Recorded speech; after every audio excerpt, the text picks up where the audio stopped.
안녕하세요. 경제를 말하다입니다. 미세 공정의 고도화가 한계에 부딪혔다라는 의견이 굉장히 많이 제기가 되고 있죠. 그러면서 많은 대안 기술들이 거론이 되고 있습니다. 가장 핫한 대안은 현재 TSMC의 코어스, 인텔의 포베로스, 삼성의 아이큐브로 대변이 되는 어드밴스드 패키징이에요. 이는 각기 다른 공정에서 제조된 칩을 하나의 다이에 통합하는 2종 접합 기술이다 라고 볼 수가 있습니다. 이렇게 2종 칩의 결합을 기본으로 하는 어드밴스드 패키징이 각광을 받게 된 이유는 미세 공정이 고도화되면서 공정 단가가 기하급수적으로 상승하게 되었음에도 불구하고 최선단 공정을 사용했을 때조차 유의미한 성능 향상을 경험하지 못하기 때문이다 라고 정리를 할 수가 있겠습니다. 현대의 칩은 모든 기능을 하나의 칩 다이 안에 우겨넣는 모노리식 방식으로 생산되지 않습니다. SoC 내지는 칩렛, 즉 여러 기능을 하는 각기 다른 칩들을 조합해서 하나의 칩으로 묶어내는 방식이 대세로 자리 잡고 있죠. 여러 칩을 조합할 때 가령 CPU와 GPU 그리고 IO를 하나의 칩으로 묶을 때 굳이 최선단 공정을 사용하지 않아도 되는 IO라든지 아니면 컨트롤러라든지 GPU라든지 이런 것들에 불필요하게 최선단 공정이 적용되면서 비용의 비효율화가 발생하게 되더라는 것입니다. 그렇기 때문에 단 하나의 최선단 공정으로 하나의 웨이퍼 안에 모든 기능들을 다 망라하는 회로를 구성해야만 하는 이 모노리식 구조는 점차 도태되고 있습니다. 2022년까지도 모노리식 방식의 반도체 설계를 고집해오던 엔비디아조차도 현재는 어드밴스드 패키징 방식을 적극적으로 도입하고 있다. 이것만 보아도 현재 대세가 모노리식이 아닌 어드밴스드 패키징으로 옮겨가고 있다 라고 하는 것들을 어렵지 않게 짐작할 수가 있겠죠. 어쨌든 어드밴스드 패키징에 대해서 조금 더 설명을 드리자면 모노리식 방식의 대안으로 제시된 방식이 바로 이 어드밴스드 패키징입니다. 2종 접합 기술이라고 불리는 패키징 기술인 것이죠. 자, 이것은 각기 다른 칩셋을 합리적인 가격 절충이 가능한 서로 다른 공정으로 제조를 한 다음에 이를 인터포저라고 하는 넓은 기판 안에 통합해서 패키징하는 방식이 바로 2.5D 패키징 내지는 어드밴스드 패키징이라고 불리는 패키징 기술입니다. 하지만 오늘 다루어야 될 주제는 어드밴스드 패키징을 중점으로 다룰 것은 아니고요. 오늘은 반도체 성능을 향상하고 발열 문제를 개선할 수 있는 대안으로 제시되고 있는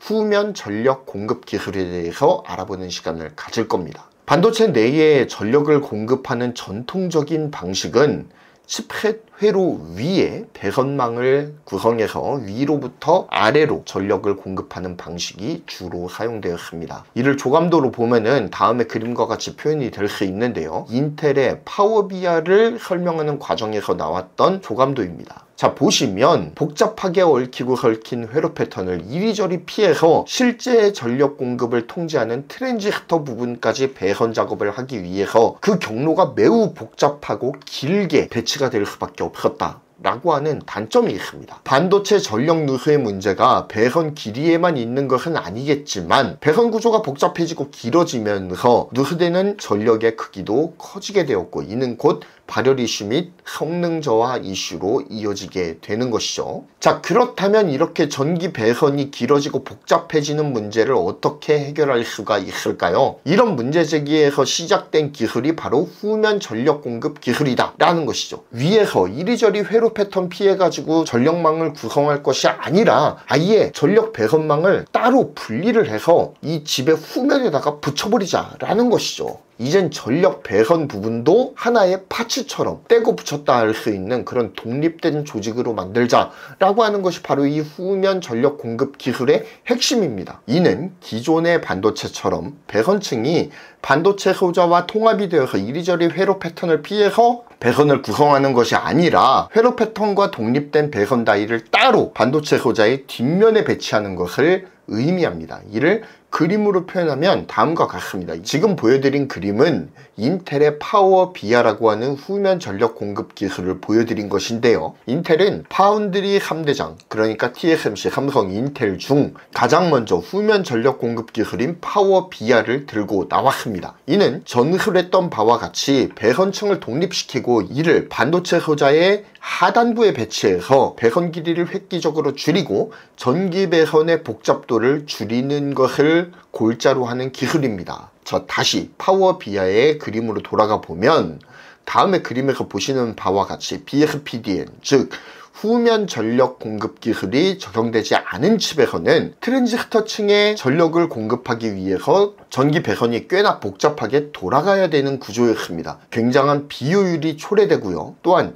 이 과정에서 배선과 회로가 엉키면서 오작동이라든지 혹은 불량을 일으키는 주요 원인 중에 하나로 제기되고는 했습니다. 하지만 파워 비아와 같은 BSPDN, 후면 전력 공급 기술이 사용이 되면 전력층이 반도체 소자와 독립적으로 구성이 되고요. 회로 패턴이 새겨진 전면이 아니라 트랜지스터의 바로 아랫부분, 즉 반도체의 뒷면에 배선층이 구성이 되면서 배선의 복잡성 그리고 거리의 문제를 모두 다 해결할 수가 있다는 것입니다. 이것이 바로 BSPDN, 즉 후면 전력 공급 기술입니다. 이 기술을 통해서 전력 누수를 효과적으로 통제할 수가 있고요. 보다 빠르게 트랜지스터에 전력을 공급할 수 있는 장점이 있습니다. 그렇기 때문에 성능면에서의 향상도 당연히 기대가 되는 부분인 것이죠. 무엇보다 반도체의 발열 관리가 용이해지기 때문에 반도체를 최적의 컨디션으로 오랫동안 사용할 수 있도록 충분히 도움을 줄 수 있다는 의견이 대다수입니다. 따라서 반도체 제조사들은 전력층과 신호층 배선을 서로 분리한 이 후면 전력 공급 기술을 열심히 개발을 하고 있습니다. 아마도 HBM과 GPU 조합이 지금의 기술 트렌드를 이끌고 있는 하나의 메가 트렌드라고 한다면 후면 전력 공급 기술은 적어도 2027년 이내로 메가 트렌드로 자리 잡을 가능성이 높은 기술이라고 할 수가 있겠습니다. 왜냐면 지금부터 그 이유를 한번 살펴보도록 할 텐데요. 인텔은 이미 2024년 6월 달에 자사의 후면 전력 공급 기술인 파워 비아 기술을 적용한 블루스카이 크릭 프로세서를 이미 공개를 했습니다. 후면 전력 공급 기술에서 가장 앞서 나간 것은 인텔이에요. 삼성 TSMC보다 이른 시기에 인텔이 먼저 후면 전력 공급이라고 하는 칼을 뽑아 든 것입니다. 블루스카이 크릭은 인텔 4 공정과 파워비아 기술이 적용된 프로세서죠. 올해 출시 예정인 이 메테오레이크 프로세서의 고효율 프로세서 8개를 탑재한 내부 실험용 프로세서 칩이에요. 블루스카이 크릭은 트랜지스터 층이 후면 전력망과 신호층 사이에 샌드위치처럼 끼워져 있어서 배선이 서로 꼬이지 않고 트랜지스터에 용이하게 접근할 수가 있습니다. 하지만 이렇게 한번 생각해 볼 수도 있을 것 같아요. 이 후면 전력 공급 기술인 이 파워 비아를 가장 먼저 인텔이 꺼내들긴 했지만 정말 이것이 타사를 뛰어넘을 만한, 즉 TSMC나 삼성을 뛰어넘을 만한 게임 체인저로서 활약을 해줄 수 있겠느냐는 좀 더 지켜보아야 합니다. 왜냐면 파워 비아 기술이 적용된 블루스카이 크릭이라고 하는 프로세서가 나오기는 했지만 이것은 어디까지나 실험용이에요. 양산용이 아니라는 겁니다. 그러니까 실험용으로 소량을 뽑아내는 것은 가능할 수 있겠지만 양산으로 넘어가면 또 다른 문제가 발생할 수도 있다. 이것을 충분히 고려해야 된다라는 말이죠. 어쨌든 기술은 인텔이 가장 먼저 뽑아들기는 했지만 이것이 게임 체인저가 될지는 좀 더 지켜보아야 되겠다 라고 하는 생각이 듭니다. 무엇보다 이 후면 전력 공급 기술은 이제서야 제기되기가 시작한, 아직 검증이 되지 않은 그야말로 신기술이에요. 그 누구도 이 기술이 가진 파급력을 가늠하기 쉽지가 않다라는 맹점이 있습니다.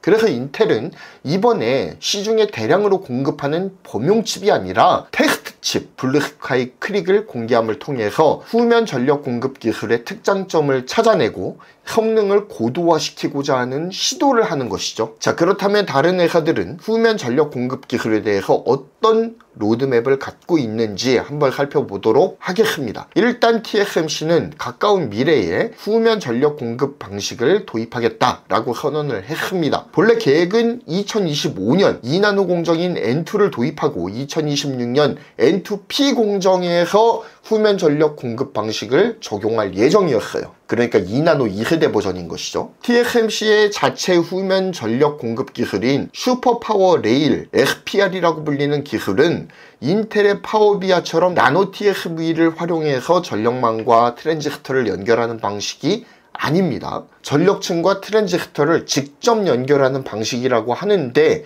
이거를 자세하게는 제가 잘 이해를 못해서 설명드리기는 좀 쉽지는 않아요. 어쨌든 TSV로 연결하는 방식은 아니다 라고 생각하시면 될 것 같습니다. 자, 그래서 이 기술을 활용하게 되면 슈퍼파워 레일이라고 하는 이 기술을 활용하게 되면 효율은 높아지는 대신 비용과 복잡도가 증가하는 문제가 발생을 합니다. 하지만 이것이 경쟁사인 인텔보다 나중에 나오는 기술인 만큼 상대를 추격하려면 뭔가 혁신적인 변화가 필요하다라고 하는 것에서 이런 방식을 택한 것으로 보여요. 슈퍼파워 레일 기술 덕분에 바로 그 전 세대인 2나노 2세대 N2P와 비교해서 같은 전압에서 10% 이상 클럭을 높이거나 같은 클럭에서 전력 소모를 15에서 20%가량 더 줄일 수가 있다고 합니다. 그리고 같은 복잡도에서 트랜지스터 밀도를 7에서 10% 정도 더 높일 수가 있다고 하네요. 아무튼 TSMC는 경쟁자보다 늦게 N2,